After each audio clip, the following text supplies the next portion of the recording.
हमारा चैनल का नाम है समझ ही अंतिम उद्देश्य। इसका तात्पर्य यह है कि समझना ही हमारा लास्ट गोल है ना? तो इस चैनल के माध्यम से हम क्या करेंगे, कक्षा 6 से लेकर के 12 तक की जितनी भी पुस्तक हैं, हर विषय की पुस्तक को, हर एक पाठ को पहले तो हम लोग समझेंगे, फिर हर एक क्वेश्चन आंसर को करेंगे, ठीक है? लाइन बाय लाइन हर एक पुस्तक को पढ़ेंगे। तो समझ पा रहे होंगे कि मनुष्य और जानवर में एक ही फ़र्क है, वो है समझ। तो समझ को बढ़ाना है, तभी हम जानवर से मनुष्य की यात्रा को पूरा कर पाएँगे, है ना? अन्यथा हम जानवर ही रह जाएँगे, ठीक है? तो चलिए हम लोग साथ चलते हैं और समझ को अपने जीवन में लाते हैं, है ना? पाठ को शुरू करने से पहले हम लोग आचार्य प्रशांत जी के बारे में जान लेते हैं, क्योंकि आचार्य प्रशांत जी के द्वारा करोड़ों विद्यार्थियों का जीवन बदल चुका है ना? और बदल रहा है, ठीक है? लगभग 22 से अधिक कंट्री के लोग जुड़े हुए हैं आचार्य जी से, है ना? 22 से अधिक कंट्री के लोग, जिसमें विद्यार्थी भी आते हैं, स्टूडेंट्स भी आते हैं, उनके जीवन में बहुत ज़्यादा परिवर्तन आया है। तो पहले हम जानते हैं आचार्य प्रशांत जी के बारे में। आचार्य प्रशांत जी क्या है? एक इंडियन फिलोसोफर हैं और एक ऑथर हैं, जिन्होंने 160 से अधिक पुस्तकें लिखी है ना? उनका एज अभी 47 ईयर का है। एजुकेशन उनका क्या है? वे सिटी मॉन्टेसरी से स्कूल से इंडियन इंस्टीट्यूट मतलब आईआईटी क्लियर किए हुए हैं, आईएएस क्लियर किए हुए हैं, यूपीएससी एग्जाम क्लियर किए हुए हैं, ठीक है ना? गेट, आईआईएम सारा एग्जाम जो टॉप इंडिया का टॉप एग्जाम होता है, वो आचार्य जी क्लियर किए हुए हैं, है ना? आगे देखते हैं कि आचार्य जी का जो आप देख पा रहे होंगे कि गीता मिशन में आचार्य जी से कितने स्टूडेंट बेनिफिट हो चुके हैं। अभी benefited students benefited 1.3 lakh student benefit, इतने स्टूडेंट को बेनिफिट मिल चुका है ना? 160 से अधिक पुस्तक आचार्य जी की पब्लिश हो चुकी है। सोशल मीडिया पर 90 मिलियन फॉलोवर्स हैं। यूट्यूब पर कितने व्यूज हैं? 44.4 बिलियन, मिलियन नहीं बिलियन, ठीक है? वॉच आवर 100 मिलियन लोग, 100 मिलियन घंटे आचार्य जी को देख सकते पाए हैं, ठीक है ना? आर्टिकल्स हैं आचार्य जी के 10,000 से अधिक, स्क्रिप्चर्स कवर किए हैं आचार्य जी ने 65 से अधिक स्क्रिप्चर्स, एक्सक्लूसिव वीडियोस हैं आचार्य जी की 2,500 एक्सक्लूसिव वीडियोस, पॉडकास्ट सब, है ना? और देखिए यूट्यूब पर आचार्य जी की सब्सक्राइबर है 66 मिलियन, फेसबुक पर 12 मिलियन फॉलोवर्स हैं, इंस्टाग्राम पर 10 मिलियन फॉलोवर्स हैं, ट्विटर पर भी हैं 1.5 मिलियन फॉलोवर्स, व्हाट्सएप चैनल पर 500 के फॉलोवर्स है, 500,000 फॉलोवर्स हैं, थ्रेड्स पर 570 के फॉलोवर्स हैं, है ना? अब आगे देखते हैं। देखिए आचार्य जी के लगभग 22 क्या है चैनल्स हैं, उनमें से पहला क्या है? रशियन चैनल है, रशिया भाषा में भी आचार्य जी का चैनल है, चाइनीज भाषा में भी आचार्य जी का चैनल है, फ्रेंच में है, स्पेनिश, जर्मन, गुजराती, बंगला, कन्नड़, तेलुगु, है ना? देखिए तमिल, मराठी, मलयालम, पंजाबी, ठीक है ना? एक प्रकृति के बारे में स्पेशल चैनल है, राष्ट्र धर्म पर चैनल है, शास्त्र ज्ञान, शास्त्रों का ज्ञान अगर यदि आप लेना चाहते हैं तो उस पर चैनल है ना?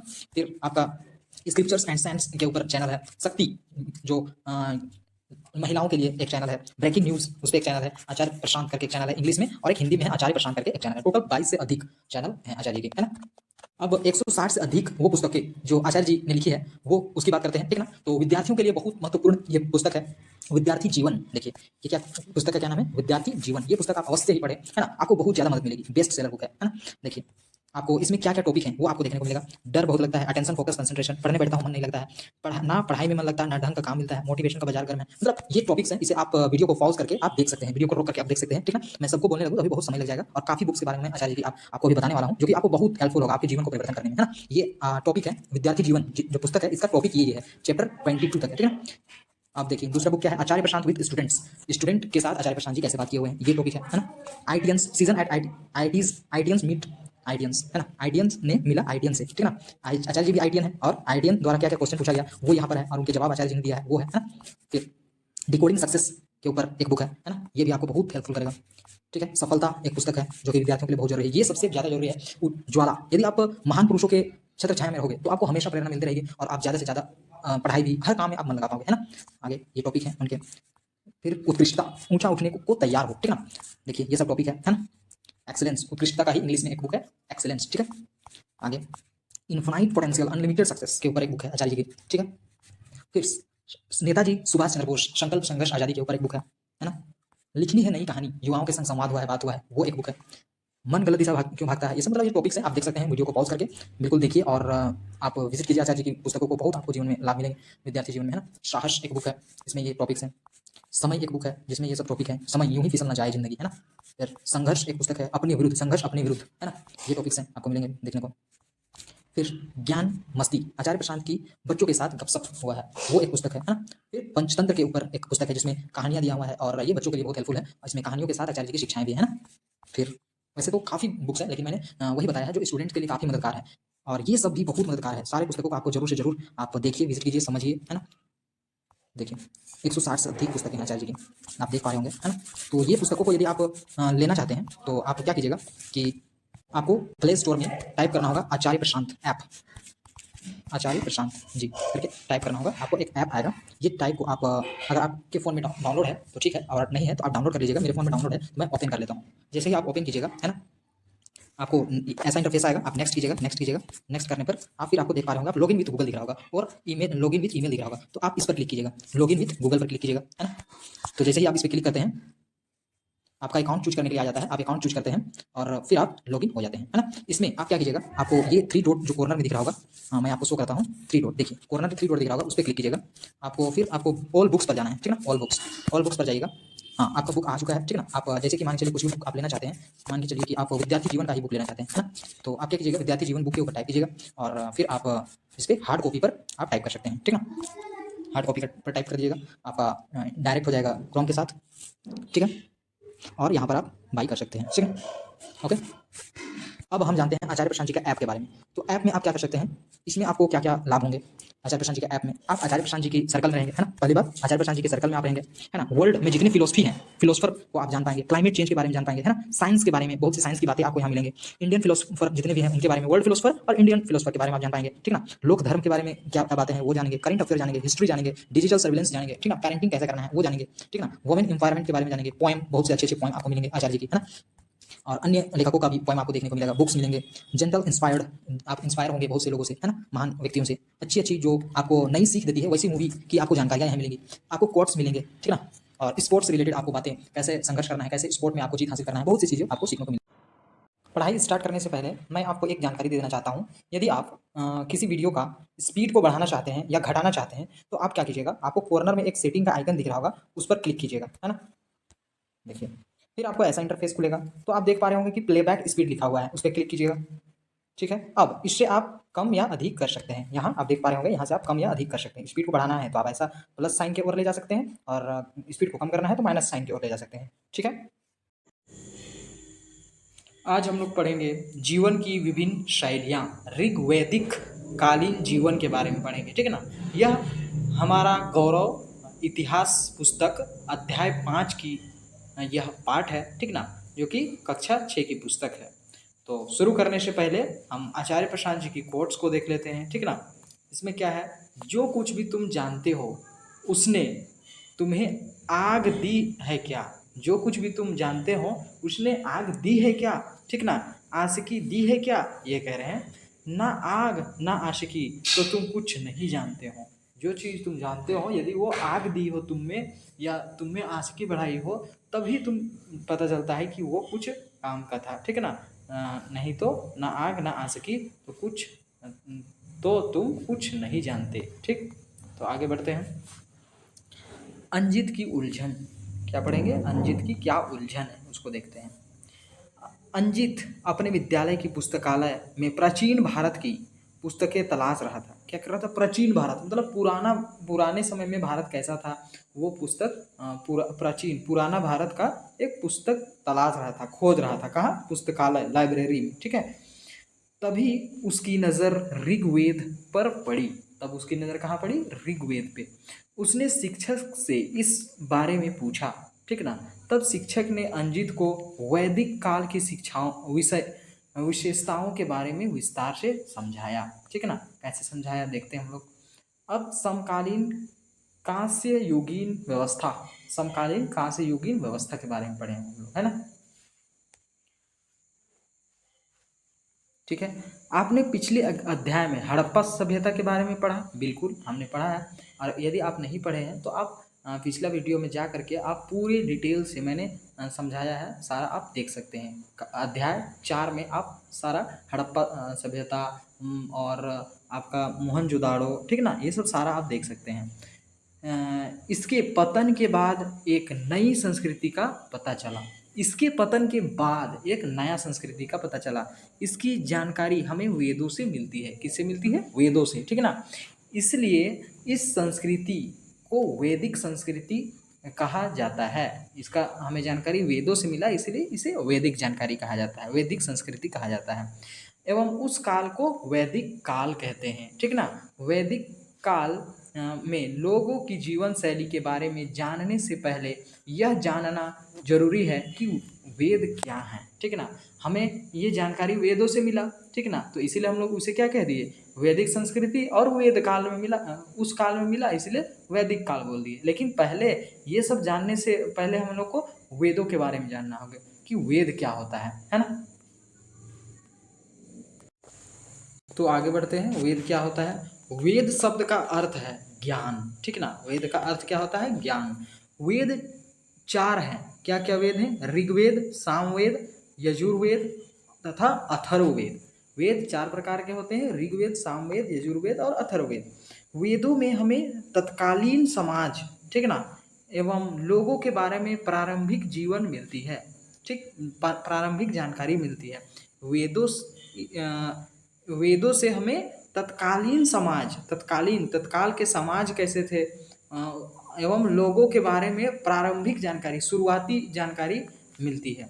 वेदों की रचना के आधार पर वैदिक काल को 2 भागों में रखा गया है। एक ऋग्वैदिक काल, पूर्व वैदिक काल, ठीक ना, और एक उत्तर वैदिक काल, ठीक।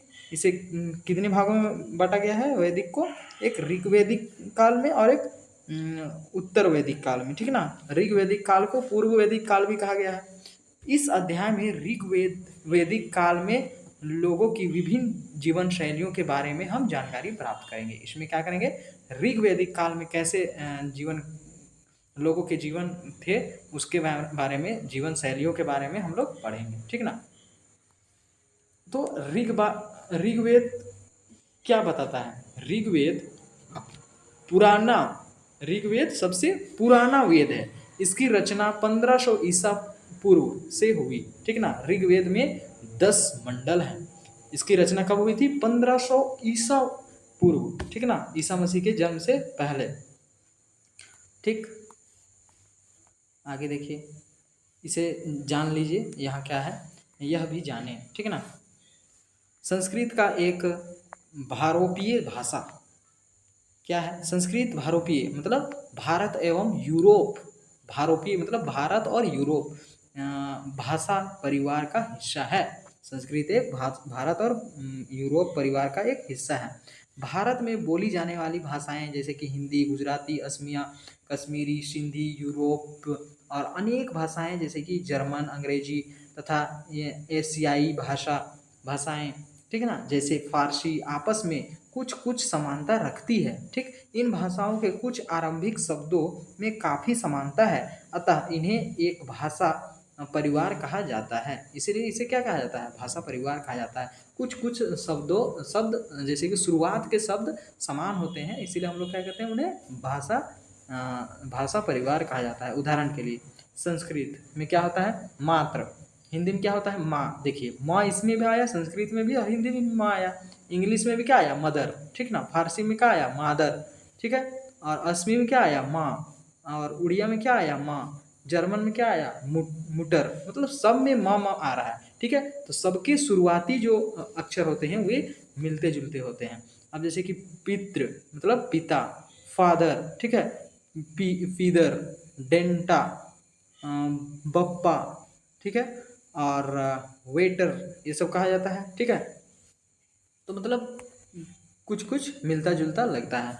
अब देखिए, उपमहाद्वीप में दूसरे भाषा परिवारों की भाषाएं बोली जाती है। दूसरे भाषा परिवार की भाषा बोली जाती है, जैसे कि तमिल, तेलुगु, कन्नड़, मलयालम, द्रविड़ भाषा परिवार की भाषाएं हैं, ठीक है। इन भाषाओं का परिवार है। जबकि झारखंड में मध्य भारत के कई हिस्सों में बोली जाने वाली भाषाएं मुंडारी, ऑस्ट्रो एशियाटिक परिवार से जुड़ी हुई है। समझ गए कि झारखंड में जो बोली जाने वाली भाषाएं हैं जैसे कि मुंडारी, ऑस्ट्रो एशियाटिक परिवार से जुड़ी हुई है, ये एशियाटिक परिवार से जुड़ी हुई है, ठीक है। अब जो हम पढ़ रहे थे ऋग्वेद के बारे में कि ऋग्वेद सबसे पुराना वेद है, इसकी रचना 1500 ईसा पूर्व हुई है, ठीक है ना। ऋग्वेद में 10 मंडल हैं। आगे पढ़ते हैं, क्या है इनमें विभिन्न देवताओं से संबंधित 1028 प्रार्थनाएं हैं। अलग अलग देवताओं के क्या है? 1028 प्रार्थनाएं हैं, जिन्हें सूक्त कहा जाता है। जिन्हें क्या कहा जाता है? सूक्त कहा जाता है। किसे सूक्त कहा जाता है? विभिन्न देवताओं से संबंधित 1028 जो प्रार्थनाएं हैं उन्हें सूक्त कहा जाता है। सूक्त का अर्थ होता है अच्छी तरह बोला गया है, ठीक है ना। सूक्त का अर्थ क्या होता है? अच्छी तरह बोला गया, ठीक है।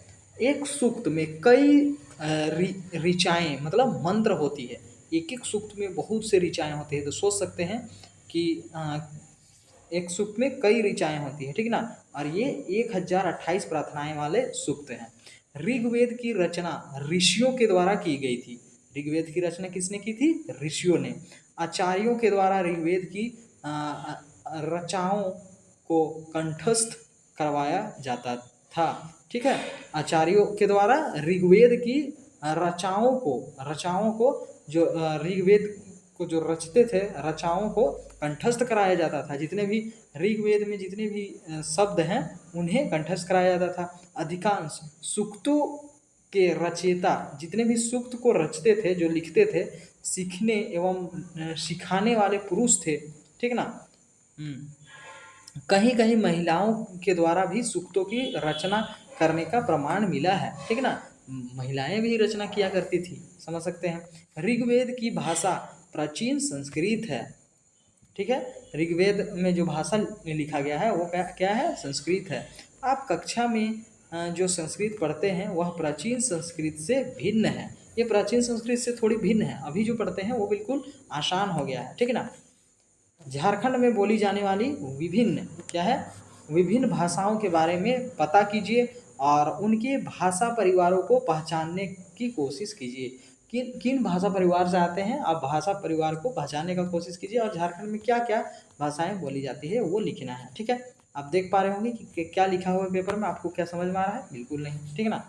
ये क्या लिखा हुआ है आपको इधर पढ़ने को मिलेगा। देखिए, कश्मीर में मिली ऋग्वेद की पांडुलिपि का एक पन्ना, ये पांडुलिपि में लिखा गया है, एक पन्ना मिला है जो कि ऋग्वेद से मिली है, ठीक है ना।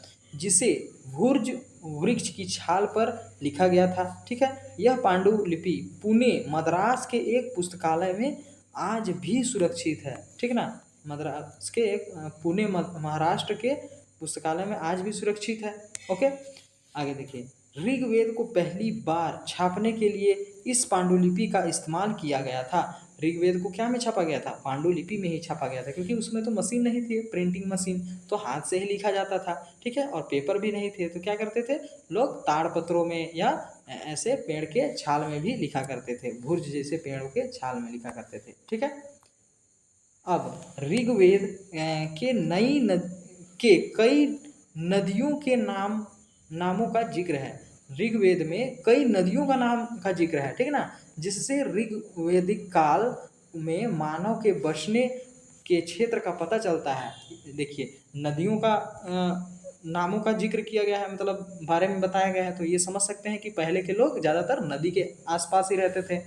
इसमें सिंधु सर्वाधिक महत्वपूर्ण नदी है और ज़्यादातर कौन सा नदी आया है? सिंधु, मतलब सिंधु के नदी के किनारे ज़्यादातर लोग सबसे पहले बसे थे होंगे, है ना। सरस्वती, सतुद्री, सतलज, ठीक है ना। विपाशा मतलब व्यास नदी, परुष्णी मतलब रावी नदी, वितस्ता मतलब झेलम नदी के बारे में कहा गया है, तथा अस्कनी मतलब चेन्नाब प्रमुख हैं, ठीक है। ये सब नाम आपको ऋग्वेद में देखने को मिलेंगे, ठीक है। मतलब इस नदियों के किनारे ज़्यादातर लोग रहा करते थे, लेकिन सबसे ज़्यादा किसका नाम जिक्र हुआ है? किसके बारे में ज़्यादातर बोला गया है? सिंधु नदी के बारे में, ठीक है। ऋग्वेद में गंगा और यमुना का उल्लेख क्रमशः 1 एवं 3 बार हुआ है। कितने बार हुआ है? लगभग 1 से 3 बार हुआ है गंगा यमुना का उल्लेख, गंगा और यमुना के बारे में बताया गया है ऋग्वेद में। ऋग्वेद में उस काल के लोगों की विभिन्न जीवन शैलियों के बारे में पता चलता है। बहुत से जीवन शैली के बारे में पता चलता है कि लोग क्या खाते थे, क्या कैसे रहते थे, क्या पहनते थे, सारे शैलियों के बारे में पता चलता है। सामाजिक जीवन कैसा था ऋग्वेदिक काल में? देखिए, हम लोग पढ़ेंगे। ऋग्वेदिक काल में सामाजिक जीवन बहुत ही सरल था। लोग गांव में रहते थे, है ना। गांव में रहते थे। गांव परिवार से बना था और गांव परिवारों से बना था। परिवार में कई पीढ़ियों के लोग साथ साथ रहते थे। परिवार पितृसत्तात्मक था, मतलब पिता को ही यहाँ गार्जियन माना जाता था, अभिभावक माना जाता था, ठीक है ना। माताओं को उतना वैल्यू नहीं दिया जाता था। समाज में वर्ण व्यवस्था का प्रचलन था। यहाँ बहुत ज़्यादा वर्ण व्यवस्था था, मतलब ऊंची जात नीची जात, ठीक ना। आज आप देखते हैं कि समाज में विभिन्न जाति के लोग रहते हैं। समाज में क्या है? विभिन्न जाति के लोग रहते हैं। पहले ऐसे नहीं हुआ करता था। जो निचली वर्ग के लोग थे उन्हें गांव से दूर रखा जाता था, है ना। उस काल में भी लोगों को विभिन्न जातियों में रखा जाता था। उस काल में भी रखा जाता था। उस काल में भी लोगों को विभिन्न जातियों में रखा गया था। ठीक, इसे वर्ण कहा जाता है। ठीक ना। आज हम देखते हैं कि समाज में विभिन्न जाति के लोग रहते हैं, उस काल में भी लोग विभिन्न जातियों में रखा गया था, उसे ही क्या कहते हैं, वर्ण कहते हैं। ऋग्वेद के 10वें मंडल के पुरुष सूक्त में 4 वर्णों का वर्णन है। ठीक ना, पुरुष सूक्त 10 मंडलों में हमें मिलता है कि 4 वर्णों का वर्णन किया गया है, मतलब 4 वर्णों के बारे में बताया गया है। ठीक ना, 4 जात के बारे में क्या क्या है वे। इसमें ब्राह्मण को सबसे ऊपर और शूद्र को सबसे नीचे माना गया है। बीच में क्षत्रिय और वैश्य का स्थान है। ठीक ना, समझ सकते हैं। आज यह मान्यता स्वीकृत नहीं है। अब तो संविधान चल रहा है, सभी के लिए समान अवसर है ना। अभी कोई नीचे ऊपर कोई नहीं है ना। आगे देखिए, ऋग्वेद काल का वर्णन भेद का आधार जन्म नहीं बल्कि कर्म था। अब ऋग्वेद काल का वर्ण भेद का आधार जन्म नहीं था बल्कि कर्म था। जैसा आप काम करते वैसे आपको उस जाति का बोल दिया जाता था, है ना। यदि आप कचड़े फेंकते या गंदे वाला काम करते तो आपको शूद्र मान लिया जाता। यदि आप युद्ध में पारंगत होते तो आपको क्षत्रिय मान लिया जाता। यदि आप शारीरिक रूप से यदि वैश्या वाला काम करते तो आपको वैश्या के में रख दिया जाता था। और यदि आप ग्रंथों को पढ़ते और शास्त्रों को पढ़ते तो आपको ब्राह्मण कर दिया जाता था, है ना। अब देखिए, यज्ञ आदि कराने के लिए, जो यज्ञ होते थे, यज्ञ आदि कराने के लिए कराने एवं शिक्षा प्रदान करने वालों को ब्राह्मण कहा जाता था, पुरोहित कहा जाता था। युद्ध में भाग लेने वाले को क्षत्रिय, युद्ध में भाग लेने वाले को क्षत्रिय, ठीक है ना। तथा संपत्तियों को अर्जित एवं व्यापार करने वाले वैश्य कहलाते थे। जितने भी संपत्तियों को अर्जित करने वाले और व्यापार करने वाले क्या कहलाते हैं, वैश्य कहलाते थे। ठीक ना, वैश्य कहलाते थे। शूद्रों को सेवक के रूप में समझा जाता था। शूद्रों को क्या रूप में समझा जाता था, सेवक के रूप में, सेवा करने वाले वे कहा जाता था उनको। ठीक है। कालांतर में वर्ण विभाजन का आधार जन्म हो गया, जो आप आगे के अध्याय में पढ़ेंगे। कालांतर में क्या हो गया, वर्ग विभाजन जो वो वर्ग विभाजन का आधार क्या हो गया, जन्म से हो गया। पहले तो क्या था कि जैसे जो कार्य करते थे उसी अनुसार से उन्हें वर्णों में बांट दिया जाता था। लेकिन कालांतर में क्या होगा, जिस घर में आप जन्म ले रहे हैं उसी घर के आप, उसी जात के आप हो जाते थे, है ना। समाज में महिलाओं को महत्वपूर्ण स्थान प्राप्त था। समाज में महिलाओं को भी महत्वपूर्ण स्थान प्राप्त था। उन्हें शिक्षा प्राप्त करने, अपने पसंद का जीवन साथी चुनने आदि का अधिकार था। वे भी मंत्रों का पाठ एवं यज्ञ करवा सकती थी। घोषा, लोपा, मुद्रा आदि स्त्रियों ने ऋग्वेद के कुछ मंत्रों की रचना भी की थी। समझ सकते हैं स्त्रियों को कितना छूट दिया जाता था। ठीक ना, मतलब ऋग्वेदिक काल में स्त्रियों को बहुत ज़्यादा सम्मान दिया जाता था। कितना अच्छा बात है ना। आगे देखिए, उस समय बाल विवाह, सती प्रथा तथा पर्दा का जो प्रथा आदि का प्रचलन नहीं था। अरे वाह, यह तो बहुत अच्छा ही प्रथा था, है ना। उस समय बाल विवाह नहीं होता था। अभी तो इतने मॉडर्न हो के लोग इतने गिरे हुए हो चुके हैं ना, इतने गिर चुके हैं। और पहले मॉडर्न नहीं थे लेकिन क्या थे, बहुत ही अच्छा उनके गुण थे। देखिए, बाल विवाह नहीं होती थी, सती प्रथा नहीं होती थी, अब पर्दा करने का किसी को अनुमति नहीं था, आदि का प्रचलन नहीं था। शिक्षा गुरुकुल पद्धति का पर आधारित थी। गुरुकुल में जाकर के शिक्षा लिया करते थे। जहाँ पर सामान्यतः मौखिक शिक्षा दी जाती थी, वहाँ पर मौखिक होता था, लिखित नहीं होता था, क्योंकि लिखने का उस समय कोई भी उपकरण नहीं थे, है ना। पहले क्या होता था, गुरुकुल में जाकर के शिक्षा लिया करते थे। ठीक है। अब देखिए, और मौखिक, यव मतलब जौ एवं गेहूं लोगों का मुख्य भोजन था। जौ और गेहूं ही लोग ज़्यादातर खाते थे। भोजन में दूध, दही, घी आदि का विशेष महत्व था। मिठास के लिए मधु का प्रयोग होता था। कुछ लोग मांसाहारी भोजन का भी प्रयोग करते थे उस समय भी, है ना। लेकिन बहुत ही कम लोग किया करते, तभी कहा गया है कुछ लोग। ठीक है। आगे देखिए, आजीविका कैसी थी वो देखेंगे अब। सामाजिक जीवन के बारे में पता चल गया। आजीविका, ऋग्वैदिक काल में लोगों की मुख्य आजीविका पशुपालन ही थी। पशुपालन करके ही लोग अपनी जीवन यापन करते थे। पशुओं में गाय का महत्व अधिक था, गाय का ज़्यादा महत्व था। गाय को संपत्ति का हिस्सा एवं विनिमय का साधन समझा जाता था, मतलब संपत्ति का हिस्सा और कमाई का जरिया समझा जाता था, ठीक है ना। गाय को अघन्य मतलब नहीं मारने योग्य कहा जाता था, ठीक है ना, नहीं मारा जाता था उस समय। लेकिन आजकल क्या हो रहे हैं कि उसे तो आजीविका का साधन बना ही लिया गया है, लेकिन उसे मारा भी जा रहा है, ठीक है ना। तो हमसे अच्छे तो ऋग्वैदिक काल के लोग अच्छे थे, है ना। उसमें स्त्रियों को भी क्या आज़ाद से रहने के लिए छोड़ दिया जाता था, शोषण नहीं किया जाता था, है ना। अभी दहेज प्रथा के नाम पर या बहुत से शोषण हो रहे हैं, भ्रूण हत्या, है ना।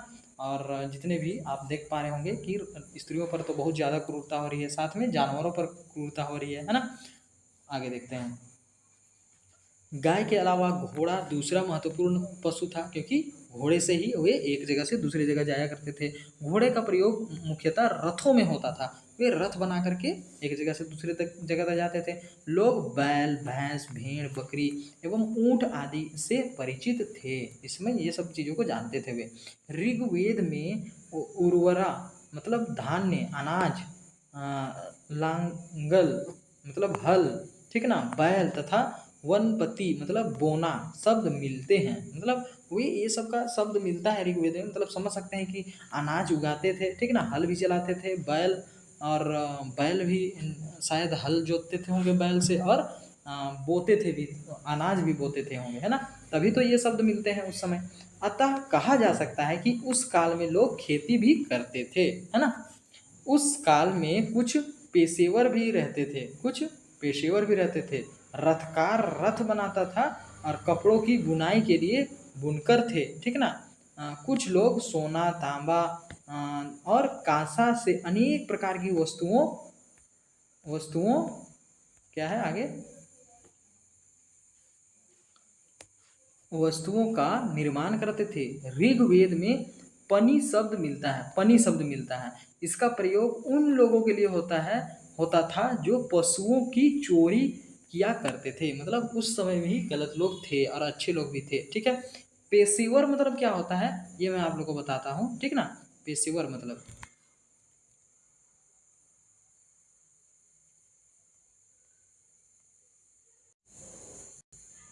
पेशेवर का मतलब देखिए, पेशेवर का मतलब क्या होता है, वह व्यक्ति जो अपनी आय के लिए किसी विशिष्ट पेशे को अपनाता है, जिसके लिए अक्सर उन्नत शिक्षा, प्रशिक्षण और विशेषज्ञ ज्ञान की आवश्यकता होती है, ठीक ना। तो यहाँ पर पेशेवर कौन कौन है देख सकते हैं आप। यहाँ पर पेशेवर कौन है, आपके जो आपको बताया गया कि पेशेवर यहाँ पर कौन है, देखिए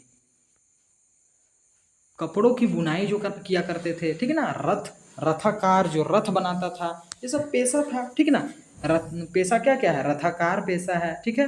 बुनाई बुनकर एक पेशा है, ठीक है।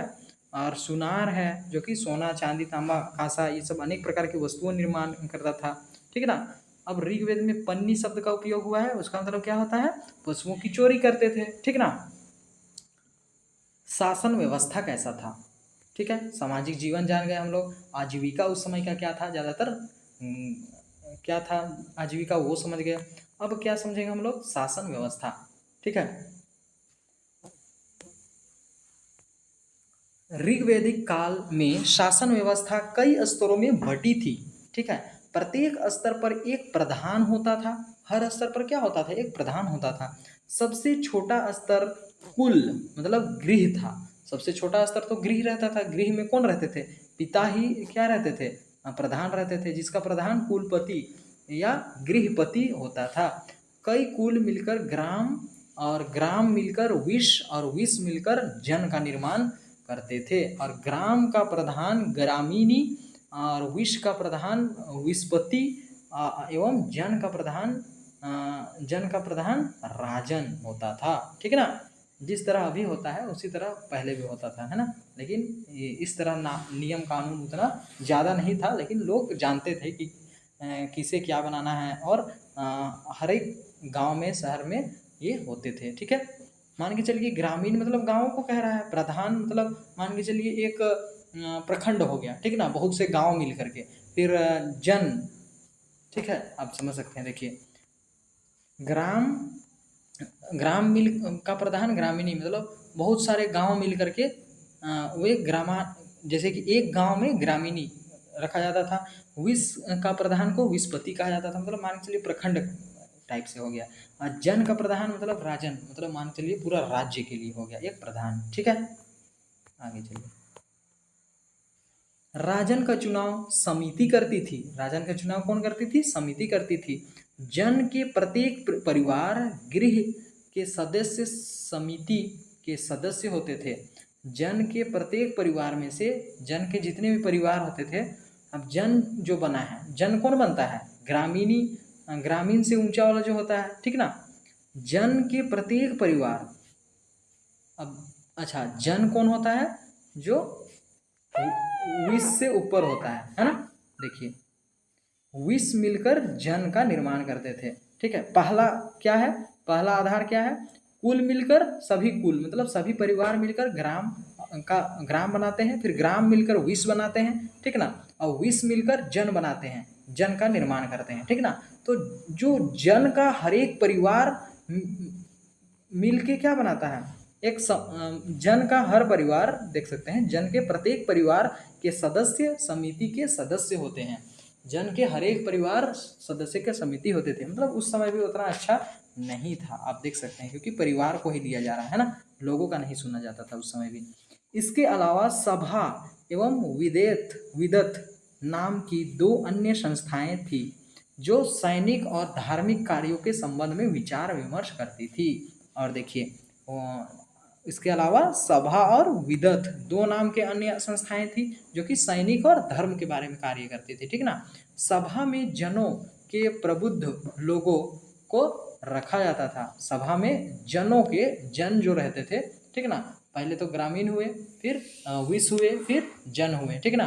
तो जन के जो प्रबुद्ध मतलब बुद्धिमान लोगों को ही रखा जाता था। विसत आर्यों को सार्वजनिक प्राचीन संस्था थी, ठीक ना, इसे जनसभा कहा जाता था। अब देखिए विसत आर्यों की एक क्या थी? सार्वधिक प्राचीन संस्थाएं थी, उसे जनसभा कहा जाता था। महिलाएं सभा एवं विसत में भाग ले सकती थी। देखिए बहुत ही अच्छा प्रक्रिया था कि महिलाएं भी भाग ले सकती थी। राजा पुरोहितों की सहायता से न्याय करता था। राजा क्या करता था? पुरोहितों की सहायता से, मतलब ब्राह्मणों की सहायता से न्याय करता था, ठीक ना। राजा का प्रमुख काम जन को सुरक्षा प्रदान करना तथा जन की संपत्तियों की वृद्धि करने के लिए यज्ञ का आयोजन करना, ठीक ना। उस समय कर्मकांड, पूजा पाठ बहुत ज़्यादा किया जाता था। आज की तरह उसके पास अस्थाई सेना नहीं थी, ठीक ना। आज की जैसा स्थायी सेना है वैसा नहीं थी। युद्ध के दौरान एक नागरिक सेना का गठन किया जाता था, ठीक ना, जिसका नेतृत्व राजन करता था। लड़ाइयाँ पुरुषों के द्वारा लड़ी जाती थी, महिलाएं लड़ाई करने नहीं जाया करती थी उस समय, है ना। अब देखिए यहाँ पर जानिए, यह भी जाने कि क्या बात है। ऋग्वेद में बलि शब्द का प्रयोग हुआ है। इसका बलि का शब्द का प्रयोग हुआ है। बलि शब्द का प्रयोग 2 अर्थों में होता है। प्रथम यज्ञ में आहुति के लिए, तथा दूसरा लोगों के द्वारा अपने राजा को उपहार में दिए गए धन के रूप में। पहला तो क्या होता है कि यज्ञ में आहुति के लिए होता है, दूसरा क्या होता है? राजा को जो उपहार देते थे उसके लिए होता है। तो ये आजकल जो लोग बलि का अर्थ निकाल रहे हैं, ये बहुत गंदा अर्थ निकाल रहे हैं। क्या कर रहे हैं? मासूम जानवरों को वे मंदिरों में और अन्य पूजा स्थलों में क्या कर रहे हैं? उनके सर को काट करके दे रहे हैं, ठीक ना। और आप समझ सकते हैं इनका जो मूल बातें को अगर आप समझ पाएँ तो बहुत ही ये बहुत घिनौना होगा, आप समझ सकते हैं। जैसे कि मान के चलिए कोई बकरे को कोई बलि देता है, ठीक ना, तो बकरा भी तो ईश्वर का ही बच्चा है, और अगर हम भी ईश्वर का बच्चा है, यदि हम चाहेंगे हम आगे बढ़े तो ईश्वर का बच्चा को ही काट के देंगे, तो बच्चा क्या ईश्वर खुश होंगे? बिल्कुल नहीं। ईश्वर कभी नहीं कहते हैं कि बलि दो, है ना, कभी नहीं कहते हैं किसी मासूम जानवर को काट के बलि दो, ठीक ना। अगर आप देख पाते होंगे कि मनुष्य क्या करते हैं, वहाँ बलि भी देते हैं, थोड़ा बहुत जो उसके रक्त होते हैं उसे वहाँ गिरने को देते हैं, उसके बाद सारा को खा जाते हैं। मतलब क्या है, ये अपने स्वार्थ के लिए ये सब नियम निकाल दिया गया है कि बलि देंगे और उससे भगवान खुश होंगे, कुछ नहीं। आदमी खुश होता है, उसका जीव का लालच शांत होता है, जीव का जो जीव अपना जीव के स्वाद के लिए, अपने स्वार्थ के लिए ऐसा लोग करते हैं, है ना। और साथ ही आप समझ सकते हैं कि बलि का मतलब क्या होता है, हमारे अंदर जो पशु होता है वो पशु को बलि देना है। ये नहीं कि जो नन्हे मुन्ने हमारे जीव जंतु हैं उनकी बलि देना है। हमारे अंदर जो पशु है, जैसे कि कोई किसी का बलात्कार कर लेता है, कोई किसी का चोरी कर लेता है, ठीक है ना, कोई किसी का धोखाधड़ी कर देता है, तो ये जितने प्रकार के हमारे अंदर पशुता है वो पशु को बलि देना है, ठीक ना। ये नहीं कि किसी छोटे छोटे जानवरों को और किसी मासूम जानवरों को, और मतलब कोई उनका दोष भी नहीं है वैसे जानवरों को काट के दे देना, ये सबसे बड़ा पाप है। लेकिन आज के लोग समझ नहीं पा रहे हैं और लाखों नहीं करोड़ों में जानवरों का बलि दिया जा रहा है, ठीक ना। वो जान नहीं रहे हैं कि जानवर हमारे अंदर है, हमारे अंदर के जानवरों को बलि देना है, ठीक है ना। तो वो क्या कर रहे हैं, बाहर ही देख रहे हैं, बाहर में जो जानवर है उन्हें बलि दे दे रहे हैं, ठीक है। तो ऐसे तो ईश्वर बहुत ज़्यादा क्रोधित हो रहे हैं, है ना। फिर चलते हैं हम लोग, है ना, बाद में फिर चर्चा होगी, आगे देखते हैं। यहाँ समझ में आ गया। यदि आप इस प्रथा को मानते हैं तो कृपया करके मासूम जानवरों पर दया कीजिए, कृपया ये पशु क्रूरता को रोकिए, है ना। बिल्कुल नहीं करना है। आप समझ पाए होंगे जैसा मैंने बताया, ठीक है। वे भी ईश्वर के ही बच्चे हैं, हम भी ईश्वर के बच्चे हैं। कोई चाहेगा कि मेरा दूसरा बच्चा को तुम काट करके दो तो मैं खुश हो जाऊंगा और तुमको आगे बढ़ा दूंगा, ऐसा कोई चाहेगा, है ना, बिल्कुल नहीं चाहेगा। और वे अपने स्वाद के लिए ये सब नियम निकाल दिए हैं कि कम से कम एक दिन तो खाने को मिलेगा, है ना, इस टाइप से, ठीक है। और बलि देना है तो अपने अंदर की जो पशुता है उसे बलि देना है, ठीक है ना। धार्मिक जीवन, पूजा पाठ क्या था उस समय का, देखते हैं। ऋग्वेद में अनेक देवताओं के नाम मिलते हैं जो प्राकृतिक शक्तियों की प्रतीक होते थे। ऋग्वेद में बहुत से देवताओं के नाम मिलते हैं जो कि प्राकृतिक शक्तियों के प्रतीक होते हैं, ठीक है। जिसमें वरुण, इंद्र, अग्नि, यम तथा सोम प्रमुख हैं। इसमें इंद्र का सबसे प्रतापी देवता समझा जाता है। इंद्र को सबसे प्रताप, एकदम बहुत शक्तिशाली देवता समझा जाता था।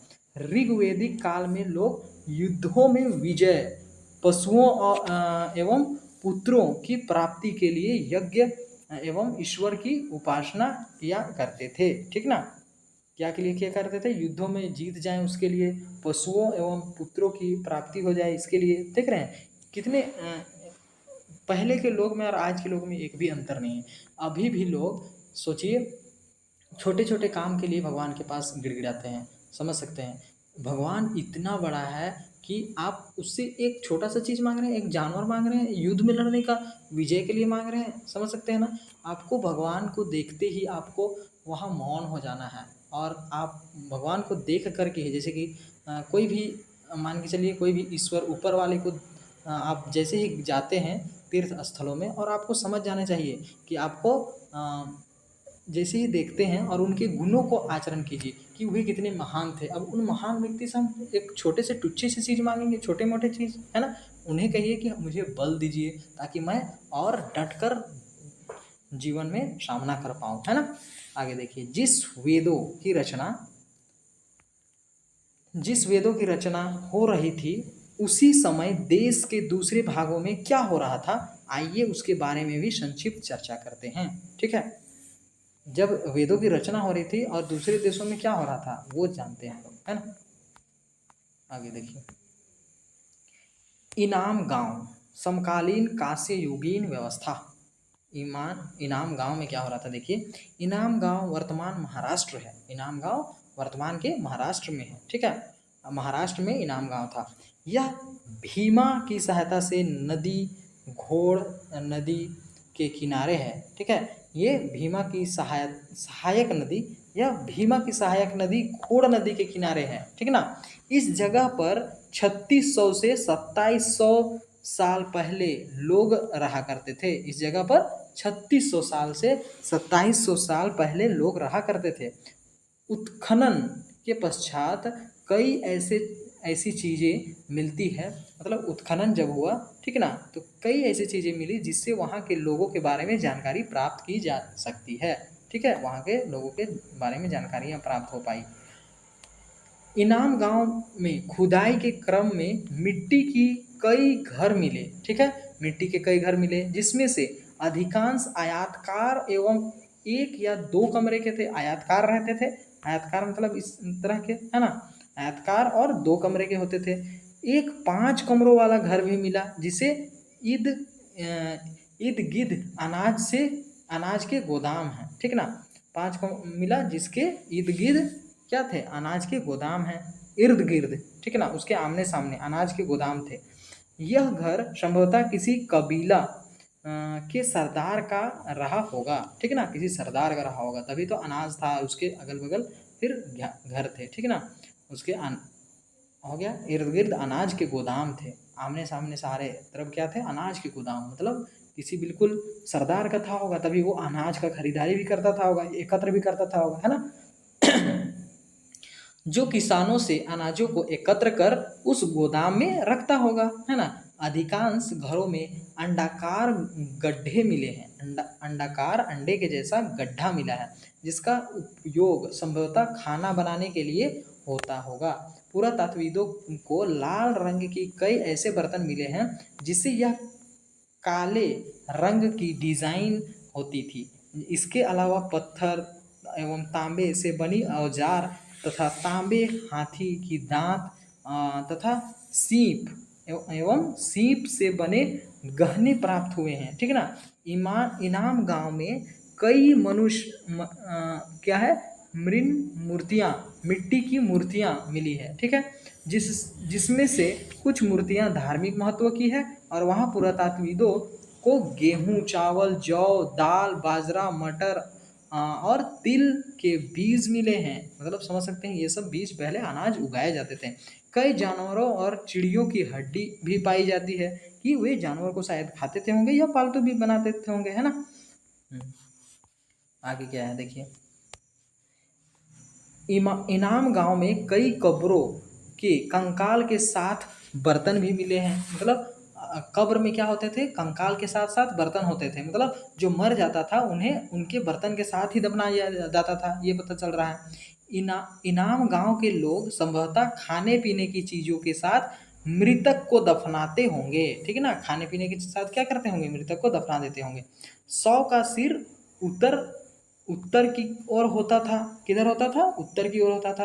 पुरातत्वविदों को एक ऐसी कब्र मिली है जिसमें एक आदमी को 5 क्या किया गया है, 5 कमरों वाले मकान के आंगन में 4 पैरों वाले मिट्टी के बड़े से संदूक में दफनाया गया था। समझ सकते हैं कि क्या किया गया था, 5 कमरों वाले मकान, 5 कमरे का मकान था, उसके बीच में आंगन में 4 पैर के जो मिट्टी के बड़े से संदूक थी उसमें दफनाया गया था। 100 के पैर मुड़े थे, 100 के क्या हो गए थे, पैर मुड़ गए थे। घर में एक अनाज का गोदाम भी था, ठीक है। आगे देखिए, महापाषाण क्या होता है, महापाषाण काल। महापाषाण का अर्थ है बड़ा पत्थर, महापाषाण बड़ा पत्थर, ठीक ना। दक्कन, दक्षिण भारत, उत्तर पूर्वी भारत और एवं कश्मीर में आज से करीब 3000 वर्ष पहले महापाषाण कब्र बनाने की प्रथा प्रचलित थी, ठीक है ना। पहले क्या क्या करते थे, बड़ा पत्थर का एक कब्र बनाया करते थे, ये प्रचलित था, नामी था। ये पत्थर कब्र पर, ये पत्थर क्या करता था, कब्र पर लोगों के द्वारा बड़े करीने से लगाए जाते थे। ये पत्थर कब्र पर लोगों के द्वारा बड़े करीने से लगाए जाते थे ताकि कब्र के स्थानों को चिन्हित किया जा सके। ये पत्थर को मृत लोगों के कब्र के पास लगा दिया जाता था, ठीक है ना। भारत में आदि चन्नूर, जैसे कि आदि चन्नूर तमिलनाडु, ठीक है ना, ब्रह्मगिरी आंध्र प्रदेश आदि महापाषाणिक पूरा स्थल है, ठीक है। कुछ महापाषाण मेगालिथ जमीन के ऊपर और कुछ जमीन के अंदर होते हैं, ठीक है ना। कई कब्रों में कंकाल के साथ दैनिक जीवन के उपयोग किए जाने वाले सामान दफनाए जाने के प्रमाण मिलते हैं। जैसे कि वो दिन भर क्या क्या करता था, क्या क्या सामान का यूज करता था, वो सारा सामान भी उसके साथ दफना दिया जाता था, मानो कि वो मरने के बाद भी उसका यूज करेगा, है ना। ये सामने मरे हुए व्यक्ति की समाज में उसकी स्थिति को स्पष्ट करते हैं कि ये इससे पता चलता है कि समाज में वह व्यक्ति की क्या स्थिति थी, ठीक ना। उदाहरण के लिए ब्रह्मागिरी आंध्र प्रदेश में एक कब्र में 33 सोने के मनके मतलब हार एवं शंख मिले हैं तथा दूसरे कंकाल के पास कुछ मिट्टी के बर्तन मिले हैं। तो समझ सकते हैं, एक था राजा, एक था रंक, मतलब एक था बहुत पैसे वाला, एक था बहुत गरीब था, ठीक ना। तभी तो एक के पास मिट्टी का बर्तन है, एक के पास सोने के सिक्के हैं, है ना। आगे देखिए, इन दोनों कब्रों से प्राप्त सामान के आधार पर आकलन कीजिए कि मृतक की आर्थिक स्थिति कैसी रही होगी। जो अभी हमने पढ़ा कि एक के पास क्या मिला, एक के पास मिला क्या मिला, सोने के सिक्के, और एक के पास मिला मिट्टी का बर्तन। तो आप पता लगा सकते हैं कि उसकी आर्थिक स्थिति कैसी रही होगी, है ना। तो इससे तो पता चल ही गया। झारखंड के चतरा, हजारीबाग, रांची आदि जिलों में कई मेगालिथ मिले हैं, ठीक ना। लेकिन खुदाई के अभाव से इन मेगालिथों के बारे में पूरी जानकारी नहीं मिल सकी है। फिर भी वहाँ जा सकता है कि झारखंड में महापाषाणिक संस्कृति रही होगी। देखिए, ये बड़े पत्थर जो आप देख पा रहे हैं, इससे पता चलता है कि महापाषाणिक वहाँ भी संस्कृति थी होगी, है ना। अपने कब्र के सामने क्या करते थे होंगे लोग कि बड़े बड़े पत्थर रख दिया करते थे होंगे, है ना। क्या मेगालिथ है, क्या है मेगालिथ, मेगालिथ क्या है, अब देखिए।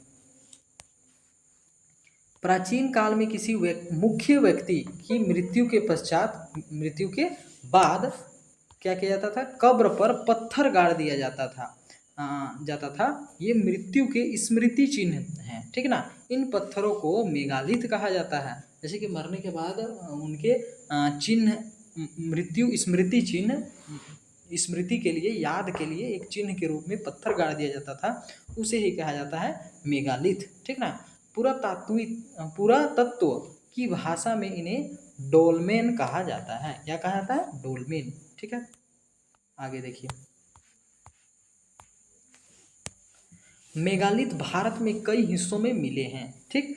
इससे बुर्ज होम कश्मीर, शिलांग मेघालय, मणिपुर, नागपुर, दुर्ग मध्य प्रदेश आदि स्थान शामिल हैं, जो कि इस स्थान पर मिले हैं, ये जो मेगालिथ, ठीक ना। जो कि 100 के पास गाड़े जाते थे बड़े पत्थर, उनके स्मृति चिन्ह के लिए। दक्षिण अफ्रीका, ब्राज़ील, इंडोनेशिया, लाओस और कोरिया आदि देशों में भी मेगालिथ मिले हैं, ठीक ना। आगे देखिए, झारखंड में रामगढ़, लोहरदगा, हजारीबाग, गुमला, चतरा, चाईबासा में बड़ी संख्या में मेगालिथ मिले हैं। अकेले सिल्ली रांची के पास चोखा हाथू में लगभग 4000 से ज़्यादा मेगालिथ प्राप्त हुए हैं।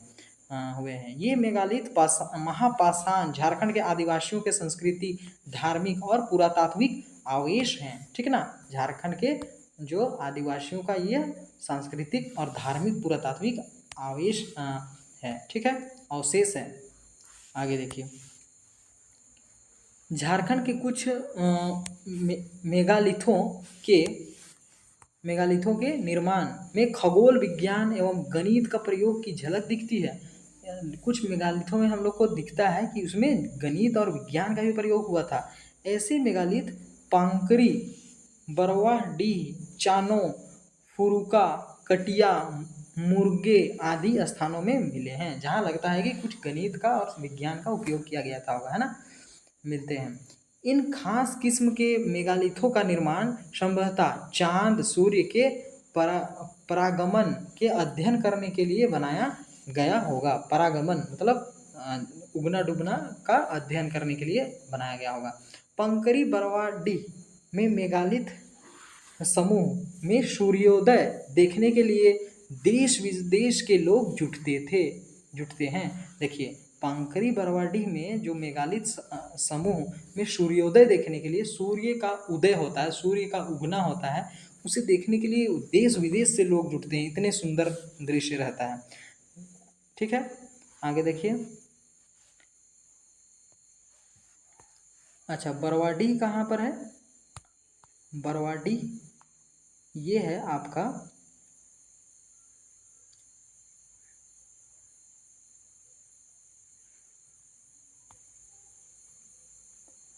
झारखंड में। अच्छा, देखा जाता है, देखिए, ठीक है ना। बरवाडीह हम पता करते हैं कहाँ पर है। अच्छा, बरवाडीह कहाँ है? झारखंड के लातेहार जिले में है, ठीक ना। अच्छा, इसे आपको नेतरहाट के बारे में तो नहीं कहा जा रहा है, ठीक ना, नहीं, उसे नहीं कहा जा रहा है। बरवाडीह, ठीक है। सूर्योदय को देखने के लिए देश विदेश से लोग जुटते हैं। झारखंड राज्य का देश मेगालिथ झारखंड राज्य को देश के मेगालिथ नक्शे में शामिल करवाने का श्रेय सुभाषिस दास को जाता है। झारखंड देश को देश के मेगालिथ नक्शे में शामिल करवाने का श्रेय सुभाषिस दास को जाता है। मतलब झारखंड को मेगालिथ वाले नक्शे में किसने शामिल कराया था? सुभाषिस दास ने करवाया था, ठीक है। लंबे अरसे तक लोग मेगालिथ की महत्ता से अनभिज्ञ थे, नहीं जानते थे मेगालिथ क्या होता है। करीब 2 दशक पूर्व, 2 दशक मतलब 200 साल पहले सुभाषिस दास ने झारखंड की प्राचीन मेगालिथों की खोज कर उसे दुनिया के सामने पेश किया, ठीक है ना, अन्यथा कोई जानता भी नहीं, है ना। सर्वप्रथम उन्होंने हजारीबाग के समीप एक प्राचीन मेगालिथ की खोज की। इसके बाद उन्होंने नौकरी से त्यागपत्र देकर अपना पूरा समय राज्य देश के मेगालिथों की खोज में लगा दिया। देखिए, सबसे पहले हजारीबाग के समीप एक प्राचीन मेगालिथ की खोज की, उसके बाद उसने नौकरी से त्यागपत्र दे दिया, रिजाइन दे दिया, और नौकरी को छोड़ करके इसी काम में पूरे देश में लग गए, मेगालिथ की खोज करने में। श्री दास के अनुसार झारखंड का विश्व में एक अनोखा स्थान है। इसके अनुसार, श्री दास के अनुसार झारखंड का विश्व में एक अनोखा ही स्थान हो गया है, क्योंकि यहाँ कई जनजातियों में मेगालिथ बनाने की परंपरा लगभग 3000 वर्ष से आज तक जीवित है। मुंडा, उरांव और असुर जातियों के हर गांव में कब्र है, जिसे क्या कहा जाता है?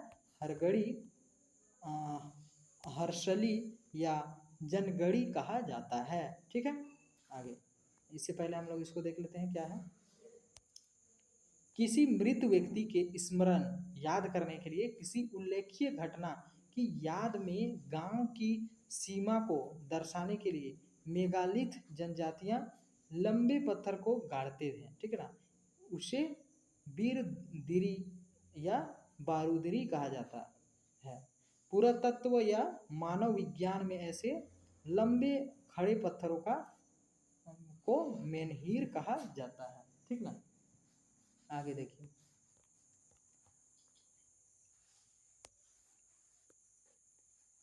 इन कब्रगाहों में ये जनजातियां अपने मृत प्रियजनों के कब्र पर संसादिश जैसे मेगालिथ बनाते थे। संसादिशी, ठीक है ना। कैसे कब्र बनाते थे? संसादिशी कब्र बनाते थे। आप देख पाए होंगे फोटो में कैसा था। सिंहभूम में हो जनजाति अपने पूर्वजों के लिए अस्थियों को अपने घर के आंगन में गाड़ कर उन पर पत्थर के स्लेब रखते हैं, जिससे भी संसादिशी कहा जाता है। देखिए, संसादिशी किसे कहा जाता है? जैसे कि अपने कोई पूर्वज मर गए तो उनके अस्थियों को अपने आंगन में गाड़ करके उसमें स्लेब रख दिया जाता था, उसको असदसी कहा जाता है। समझ में आया, ठीक ना। तो अब क्या है कि मृत परियोजनों के याद में भी खड़े पत्थर गाड़ते हैं। इसके अंग्रेजी में मेनहीर कहा जाता है। जैसे कि मृत जो मर गए उन परिजनों के याद में भी खड़े पत्थर को गाड़ देते थे, जिन्हें हम लोग अंग्रेजी में क्या कहते हैं? मेनहीर कहते हैं, कहा जाता है। और उनकी भाषा में वे बिरीदिरी और बारूदरी कहते हैं, ठीक ना। झारखंड में मेगालिथ पर अपने शोध पर सुभाषित दास ने क्या किया था, इनक्वेटर of the megalith sacred stones in Indian civilization with special reference to megalith or unknown civilization of prehistoric India नामक 3 पुस्तकें भी लिखी है ना। ये पुस्तकें भी उन्होंने लिखी थी। आगे देखिए, यहाँ भी जाने क्या है, यहाँ जानने योग्य बातें, यहाँ भी जाने। मेगालिथ पर बनी भारत की एकमात्र वेबसाइट www.megalithindia.in सुभाषित दास द्वारा बनाई गई है, ठीक ना। ये सुभाषित दास द्वारा ही बनाई गई है। आप देख पा रहे होंगे फोटो, है ना। ये कहाँ का है, रांची के सिल्ली स्थित चोखा हातू में मिले मेगालिथ है। ये कहाँ के हैं, रांची के सिल्ली से मिले गए हैं, ठीक ना। देख रहे हैं हजारों के तादाद में।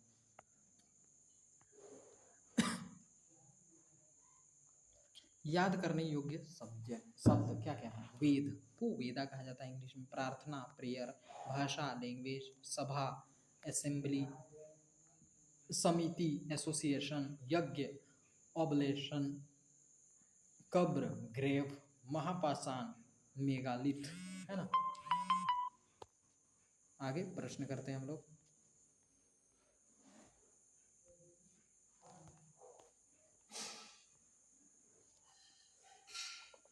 पहला क्वेश्चन क्या है, रिक्त स्थानों को पूर्ति कीजिए। क नंबर, संस्कृत खालिस्तान भाषा का संस्कृत खालिस्तान भाषा परिवार का हिस्सा है। किस भाषा परिवार का हिस्सा है, हमने क्या पढ़ा था, किस परिवार भाषा का हिस्सा है। देखिए हम लोग चलते हैं, हमने पढ़ा था यहाँ पर, है ना। संस्कृत किस भाषा परिवार का है,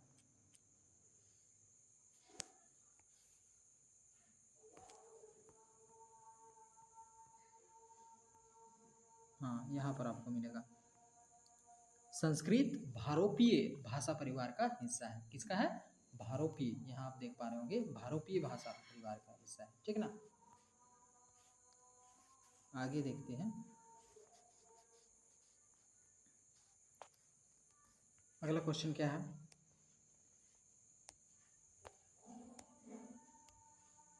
अगला क्वेश्चन है, ऋग्वेद में गंगा नदी का जिक्र 3 बार हुआ है। हमने पढ़ा था ना, कितना बार हुआ है, गंगा और यमुना का जिक्र 3 बार हुआ है।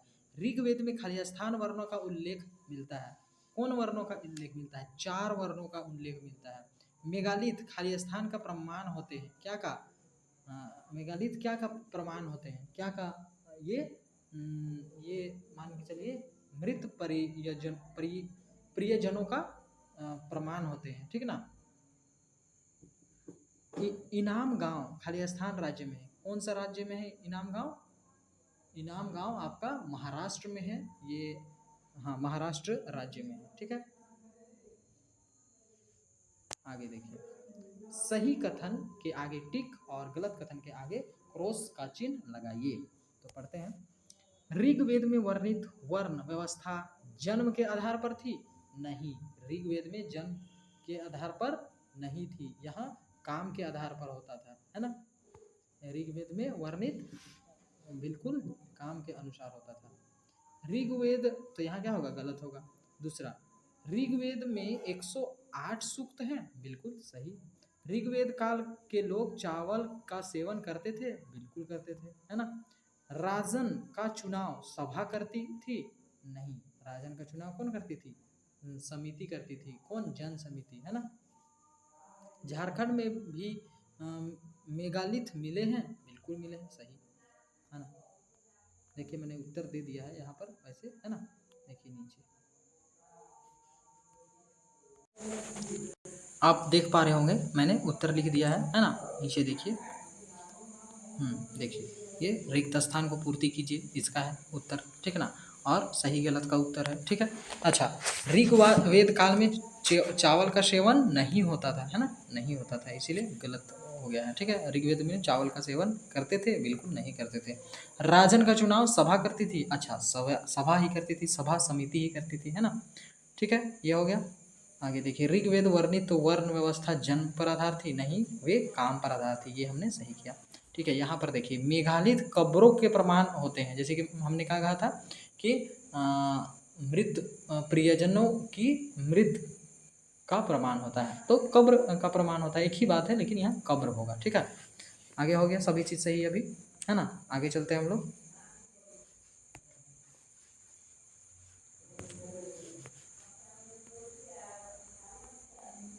आगे क्वेश्चन क्या है देखिए, निम्नलिखित प्रश्नों के उत्तर संक्षेप में लिखिए, मतलब शॉर्ट में लिखना है। तो बताइए कि ऋग्वेद काल में बलि शब्द का प्रयोग किन अर्थों में किया जाता था, किन अर्थों में किया जाता था। एक तो यज्ञ में आहुति देना, दूसरा क्या के लिए किया जाता था, राजाओं को उपहार दिया जाता था, तो उसको कहते थे बलि देना, ठीक ना। दूसरा, ऋग्वेद काल में राजा का प्रमुख कार्य क्या था, राजा का क्या काम होता था, राजा का काम क्या होता था कि पुरोहितों द्वारा निर्णयों को जो भी निर्णय लेना और उसे लागू करना, यही सब उसका काम होता था, ठीक है ना। वेद कितने हैं, वेद कितने हैं हमने पढ़ा, और सबसे पुराना वेद कौन सा है, सबसे पुराना हम लोग का ऋग्वेद है, ठीक है ना। ऋग 4 वेद कितने हैं, 4 वेद हैं, ठीक है, और सबसे पुराना कौन है, ऋग्वेद है। आगे, सूक्त का अर्थ क्या होता है, सूक्त का अर्थ होता है जैसे कि 1028 जो हमारे जितने भी प्रार्थनाएं थे वो मिल करके सूक्त बनते थे, ठीक है ना। ऋग्वेद में कितने थे, 1028 थे, ठीक है। देखिए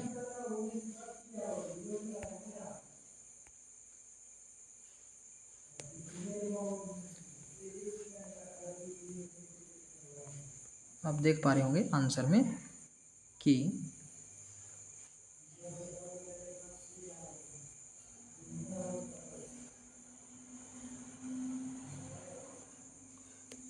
सूक्त का अर्थ है अच्छी तरह से बोला गया स्तुति, ठीक है ना। ऋग्वेद में 1028 युक्त थे, ठीक है ना। दूसरा क्वेश्चन क्या है, महापाषाण का अर्थ क्या होता है, भारत में महापाषाणिक स्थल कहाँ कहाँ मिलते हैं। महापाषाण मतलब बड़े पत्थर होता है, ये बड़े पत्थर उन कब्रगाहों को चिन्हित करने के लिए उपयोग किए जाते हैं जहाँ मृतकों को दफनाया जाता है। भारत में महापाषाण स्थल मुख्य रूप से दक्कन, दक्षिण भारत, उत्तरी पूर्व भारत और कश्मीर में मिले हैं, जैसे कि ब्रह्मागिरी, नागार्जुन कोंडा आदि, ठीक है ना। अगला प्रश्न क्या है,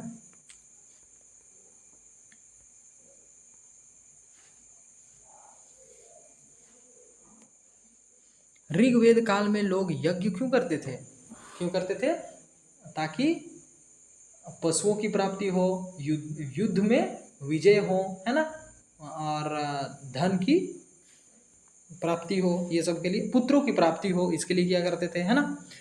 सूक्त का अर्थ समझ गया आपने, महापाषाण का समझ गया, ठीक है। आगे देखिए क्या है,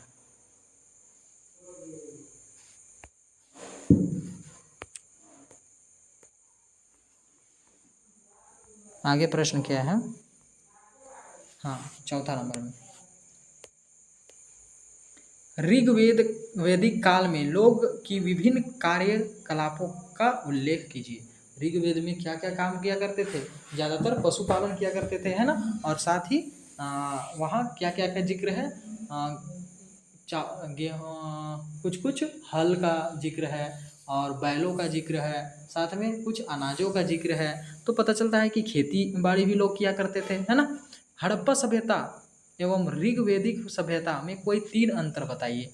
हड़प्पा में और इनमें क्या अंतर थे, आपको क्या करना है, विस्तृत से बताना है, ठीक है ना।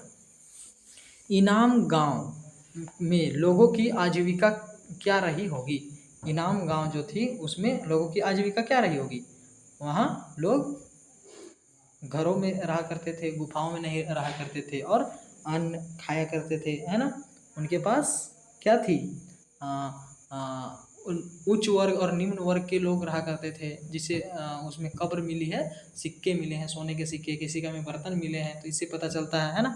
तो सारे मैंने आंसर लिख दिया है, आप उसे देख सकते हैं, है ना।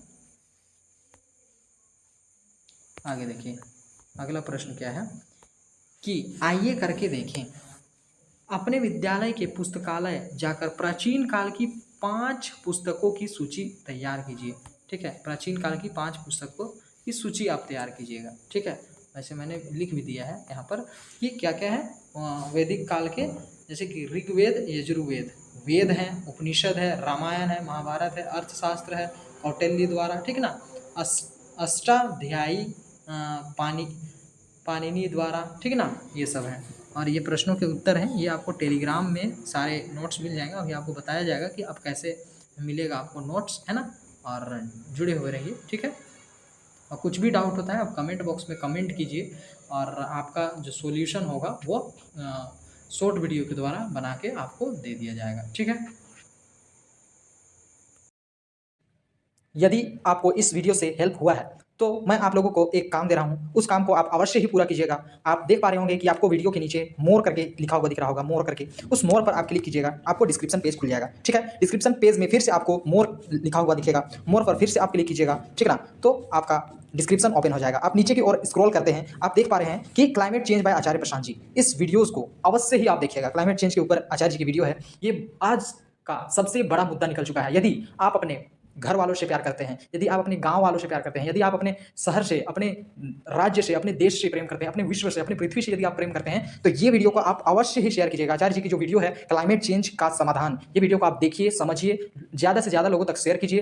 क्योंकि अगर आप अपने देश के लिए कुछ काम करना चाहते हैं, कुछ अपना स्वधर्म निभाना चाहते हैं, तो ये वीडियो को ज़्यादा से ज़्यादा लोगों तक शेयर कीजिए। क्योंकि सबसे बड़ा मुद्दा बन चुका है अभी क्लाइमेट चेंज। क्योंकि 365 में से ऐसा कोई भी दिन नहीं है जिस दिन हमारा क्लाइमेट ठीक है ना। और सबसे बड़ा नुकसान जानवरों को हो रहा है और गरीब तबके के लोगों को हो रहा है। ठीक है, जो कि इसके लिए वे जिम्मेवार भी नहीं है। जिम्मेवार तो वो अमीर लोग हैं जो ज़्यादा से ज़्यादा कार्बन फुटप्रिंट छोड़ रहे हैं और पृथ्वी को नुकसान पहुंचा रहे हैं। ठीक है, यदि आप नोट्स चाहते हैं, ठीक ना, जो भी मैंने अभी पढ़ाया उसका आप यदि नोट्स चाहते हैं, पीडीएफ चाहते हैं, तो आप क्या कीजिएगा, डिस्क्रिप्शन में जा करके टेलीग्राम चैनल का मैंने लिंक दे दिया है, लिंक पर क्लिक कीजिएगा तो आपको पीडीएफ मिल जाएगा, फिर आप उससे देख सकते हैं। जैसे कि मैं बता रहा हूँ आपको, ये आपको दिख रहा होगा एरो साइन ऊपर में, यहाँ पर ये एरो को आप क्लिक कीजिएगा। ठीक है ना, जैसे कि मैं आपको करके दिखा दे रहा हूँ, जैसे मैंने एरो को क्लिक किया, डिस्क्रिप्शन लिखा हुआ आ गया है ना, डिस्क्रिप्शन लिखा हुआ आ गया। आप नीचे स्क्रॉल कीजिएगा, जैसे ही नीचे स्क्रॉल करते हैं आपको मोर करके दिख रहा होगा, मोर, तो मोर पे क्लिक कीजिएगा। ठीक है ना, मोर पर जैसे क्लिक करते हैं तो आपको इस तरह का इंटरफेस खुल जाएगा। फिर आप नीचे स्क्रॉल कीजिए, नीचे जाइए। ठीक है ना, देखिए चैनल, टेलीग्राम चैनल लिखा हुआ होगा, है ना, टेलीग्राम चैनल, इस लिंक पर आपको क्लिक करना है। ठीक है, जैसे ही इस लिंक पर आप क्लिक करते हैं तो आप डायरेक्ट टेलीग्राम चैनल पर चले जाते हैं। ठीक है ना, टेलीग्राम चैनल पर आपको जितने भी नोट्स हैं सारे नोट्स आपको उपलब्ध हो जाते हैं। जैसे कि मान के चलिए द एम्पेरर इंग्लिश बुक का, क्लास 6 इंग्लिश बुक चैप्टर 1 का यदि हम लोग नोट्स चाहते हैं, ठीक ना, द एम्पेरर का, the emperor and the Nightingale का, तो इस पर आप क्लिक करते हैं। ठीक ना, आप देख पा रहे होंगे यहाँ पर आपको नोट्स दिख रहा है, जितने भी मैंने आज तक पढ़ा दिया है सबका यहाँ नोट्स आपको मिल जाएंगे। ठीक है, तो आप किसी पर भी क्लिक करके आप उसे देख सकते हैं। तो मैं एक को दिखा दे रहा हूँ आप लोगों को एग्जाम्पल के लिए। देखिए, जैसे ही आप क्लिक करते हैं तो आपको पूरा खुल जाता है, जो जो मैंने पढ़ाया है, जो भी वर्ड मीनिंग्स मैंने कराए हैं सारा आपको मिल जाता है। ठीक है, क्वेश्चन आंसर जितना भी कराया है मैंने सारा आपको मिल जाता है। ठीक है, देखिए क्वेश्चन आंसर मैंने लिखा दिया है, जितने भी वर्ड मीनिंग मैंने लिखा दिया है सारा आपको मिल जाता है। ठीक है, देखिए देख सकते हैं। एक और विशेष जानकारी मैं आप लोगों के साथ साझा करना चाहता हूँ। पाएंगे कि किसी भी board, JAC board, CBSE board, ICSE board, कोई भी सा बोर्ड हो या कोई भी बुक हो, कोई भी सब्जेक्ट का बुक हो, कोई भी क्वेश्चन हो, कोई भी लैंग्वेज में, किसी भी क्वेश्चन का आंसर को आपको चुटकी में, मतलब विद इन सेकंड आपको खोजना है, 1 सेकंड के अंदर में खोजना है। तो आप क्या कीजिएगा कि आपको आपका होम स्क्रीन में एक आइकन लाना होगा, एक विजिट लाना होगा, जैसे कि मैं आपको ला करके दिखाता हूँ। ठीक है, उसके लिए पहले क्या करना होगा कि आप जो होम स्क्रीन है उसमें होम स्क्रीन में क्या कीजिएगा कि आप लॉन्ग प्रेस कीजिएगा, मतलब दबा करके रखिएगा। ठीक है, लॉन्ग प्रेस करने पर आपको एक ऐसा इंटरफेस दिख रहा होगा, इस टाइप का, वॉलपेपर, आइकन्स, विजेट्स, तो लेआउट, ये सब दिख रहा होगा। तो आप विजेट पर क्लिक कीजिएगा। ठीक है, विजेट पर जैसे ही आप क्लिक करते हैं तो आपको इस तरह का इंटरफेस आएगा। अब जैसे ही आप नीचे स्क्रॉल करते हैं, ठीक ना, आप नीचे स्क्रॉल करते जाइएगा, आपको दिख पा रहा होगा कि यहाँ क्या लिखा हुआ है, गूगल, गूगल दिख रहा है। अब गूगल में ही एक ऑप्शन है, Google 4x1 quick search by text, voice और कैमरा, तो इस पर आपको क्लिक करना है। तो इस पर आप क्लिक कर दीजिए। हाँ, तो आप जैसे ही इसे क्लिक करते हैं ये आपके होम स्क्रीन पर आ जाता है, जैसे कि आप देख पा रहे होंगे ये होम स्क्रीन पर आपका आ चुका है। ठीक है, आ गया है। अब इसे क्या करना है आपको कि ये जो आपको आइकन दिख रहा है कैमरा के जैसा, इस पर क्लिक करना है। जैसे ही आप इस पर क्लिक करते हैं तो आपका इंटरफेस खुलेगा, कुछ इस तरह खुलेगा। जैसे ही आप इस पर क्लिक करते हैं, ठीक है ना, तो इस तरह का खुलेगा। आप फोटो आप इसे खींच सकते हैं। ठीक है, यहाँ से आप फोटो खींच लीजिए इसको। ठीक है, और आपका ये क्वेश्चन है, आप इसको क्रॉप कर सकते हैं, सिलेक्ट करते हैं कि कितना दूर का आपको चाहिए आंसर, और आप इसका आंसर आपको तुरंत ही गूगल पर मिल जाता है। देखिए, ठीक है ना। मैच द कॉलम मिल गया। अगर आप इसका डीपर नॉलेज चाहते हैं तो डीपर एआई मॉडल में आप डाइव कर सकते हैं, आपको और गहराई से इसका आंसर मिल जाएगा, ठीक है, पूरा डिटेल में मिल जाएगा, है ना। यदि आप पहले से फोटो खींच चुके हैं तो आप क्या कीजिएगा कि जैसे कि ऐसा फोटो खींचने के लिए आता है, पहले से फोटो खींच चुके हैं आप, तो यहाँ पर जाइएगा, जैसे कि गैलरी का आपको दिख रहा है ऑप्शन, इस गैलरी के ऑप्शन पर आप क्लिक कीजिएगा, ठीक है ना। तो इस पर जैसे क्लिक कीजिएगा आप, और यहाँ आपको दिख रहा होगा अलाउ एक्सेस, दिख रहा है अलाउ एक्सेस पर क्लिक कीजिएगा, ठीक है। और आप यहाँ से कोई भी फोटो ले सकते हैं, ठीक है, यहाँ से चूज कर सकते हैं कोई भी क्वेश्चन, है ना, और आप कर सकते हैं, जैसे कि मैं क्वेश्चन चूज कर रहा हूँ, कोई सा भी क्वेश्चन आप ले सकते हैं, ठीक है, ये क्वेश्चन मैं चूज कर ले रहा हूँ, ठीक है ना। तो फिर इसे क्लिक कर देना है, कोई भी क्वेश्चन आप चूज करके उस पर क्लिक कीजिएगा, तो आप क्रॉप कर लीजिए, जितना जितना दूर का आपको यदि चाहिए उतना दूर आप क्रॉप करके, और आप क्वेश्चन का आंसर आप पा सकते हैं, ठीक है। यहाँ तक का मुझे चाहिए आंसर, तो मैं यहाँ तक क्रॉप कर लूँगा और आंसर खुद ब खुद हमें मिल जाएगा। देखिए सारा चीज़ का क्वेश्चन का आंसर हमें मिल गया। यदि और डीप में यदि जानना चाहते हैं तो क्या कीजिएगा, इस पर क्लिक कीजिएगा, dive deeper in AI model, ठीक है। तो एआई के द्वारा आपका क्वेश्चन का आंसर आ जाएगा, है ना। देखिए यहाँ आपको मिनटों में आपको सारा क्वेश्चन का आंसर मिल जाएगा, ठीक है। ये स्टूडेंट सबके लिए बहुत हेल्पफुल होगा, है ना। यदि आप किसी भी अर्थ नहीं समझ रहे हैं, मान के चलिए संस्कृत बुक पढ़ रहे हैं, उसका हिंदी अर्थ में नहीं समझ पा रहे हैं, अंग्रेजी किताब पढ़ रहे हैं, इंग्लिश किताब पढ़ रहे हैं, उसका हिंदी में नहीं समझ पा रहे हैं, ठीक है। तो किसी भी भाषा का यदि कुछ भी भाषा में है, मान के चलिए आप फ्रेंच भी पढ़ रहे हैं, उसका आपको हिंदी भाषा में निकालना है, ठीक है, कुछ भी भाषा आप पढ़ रहे हैं उसको आपको आपका जो नॉलेज है, आपको जो भाषा में आपका नॉलेज है वो भाषा में आप जानना चाहते हैं, तो कैसे कीजिएगा मैं आपको बताता हूँ। पहले तो क्या कीजिएगा, आप प्ले स्टोर में, अपने फोन के प्ले स्टोर में जाइएगा, ठीक ना। प्ले स्टोर में आप क्या टाइप कीजिएगा, मैं बता रहा हूँ, सर्च में जाइएगा और यहाँ टाइप करना है गूगल ट्रांसलेट, गूगल ट्रांसलेट। देखिए यहाँ पर आपको दिख रहा होगा गूगल ट्रांसलेट, ठीक है। गूगल ट्रांसलेट क्लिक करने के बाद देखिए इसे डाउनलोड कर लेना है। मेरे फ़ोन में ये डाउनलोड है, जिसके कारण ये ओपन दिखा रहा है, आपका में इंस्टॉल दिखाएगा, तो आप इंस्टॉल कर लीजिएगा। जैसे ही आप इंस्टॉल करते हैं और इसे ओपन कर लीजिएगा, है ना।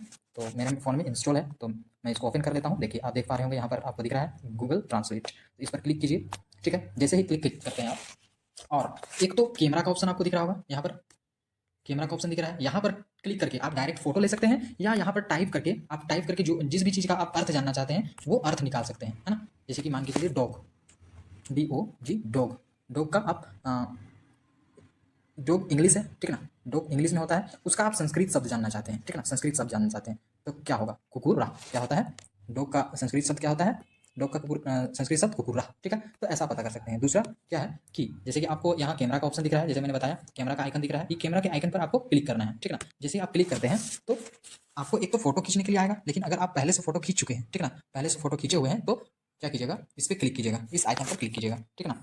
देखिए इस आइकन पर क्लिक कीजिएगा और आपको फोटो चूज कर लीजिएगा। जैसे कि इस आइकन पर आपने जैसे क्लिक किया, और फिर क्या कीजिएगा, अलाउ एक्सेस पर क्लिक कीजिएगा, ठीक है ना। अलाउ एक्सेस पर क्लिक करने के बाद आपको जो फोटो आएंगे उसको आप चूज कर लीजिएगा। जैसे कि मैंने पहला फोटो चूज कर लिया, ठीक है। चूज करने के बाद आपका चूज किया हुआ फोटो आपको दिख रहा होगा यहाँ पर, ठीक है ना। अब इस पर क्लिक कर दीजिए। जैसे ही क्लिक करते हैं आपको जो भी सब्जेक्ट भाषा में आपको बदलना है, जैसे कि ये संस्कृत में है तो ये संस्कृत में है, आपको बदलना है हिंदी में, ठीक ना, हिंदी में बदलना है, तो ये संस्कृत से हिंदी में आ गया, ठीक है। अगर आप संस्कृत से इंग्लिश में बदलना चाहते हैं तो वो भी हो जाता है, देखिए इंग्लिश में हो गया, ठीक है। किसी भी भाषा में बदलना चाहते हैं उस भाषा में हो जाएगा, है ना। तो ये बिल्कुल आसान है, ये आप स्टूडेंट सभी को आपको बहुत हेल्पफुल होगा, है ना। यदि आप किसी इंग्लिश को आप हिंदी में बदलना चाहते हैं तो उसे भी ऐसे ही करना है, सेम प्रोसेस। क्या करना है, अलाउ एक्सेस पर क्लिक करना है और फोटो चूज कर लेना है, या डायरेक्ट भी आप फोटो खींच सकते हैं, ठीक ना। जैसे कि मैं चूज कर लेता हूँ कोई भी फोटो, इंग्लिश का कोई भी पेज, जैसे इसे मैंने चूज कर लिया, ठीक है। अब जो हमारा चूज किया हुआ सारा इमेज आ गया है, तो हम फिर से एक बार चूज कर लेते हैं। चूज करने के बाद देखिए ये संस्कृत में लिखा हुआ है, इसे इंग्लिश कर देंगे क्योंकि ये इंग्लिश में है, और इंग्लिश का को हम संस्कृत में बदलना चाहते हैं तो संस्कृत में टाइप कर देंगे तो संस्कृत में बदल जाएगा। अगर इंग्लिश का को हम अगर हिंदी में बदलना चाहते हैं तो ये हिंदी में बदल जाएगा, ठीक है। आप देख पा रहे होंगे ये हिंदी में हो गया। तो इसी तरह आप हेल्प ले सकते हैं गूगल ट्रांसलेट का, ठीक है। लेकिन इन दोनों का उपयोग बिल्कुल, यदि आपको प्रश्न का आंसर नहीं आए या सारा प्रश्न आप सोल्व कर लें और चाहते हैं कि और आप अपना प्रश्न को चेक करना चाहते हैं, तब इसे यूज़ कीजिएगा, ठीक है। क्योंकि इससे क्या होगा, आईक्यू आपका कम हो सकता है, ठीक है। तो देखिए इन दोनों का उपयोग कब करना है, जब बिल्कुल आपको ना आए या सारा प्रश्न बिल्कुल बन जाए तो रीचेक करने के लिए आप कर सकते हैं गूगल लेंस का। और मैंने क्या बताया था एक आपको, एक गूगल ट्रांसलेट का, ये गूगल ट्रांसलेट, ठीक है।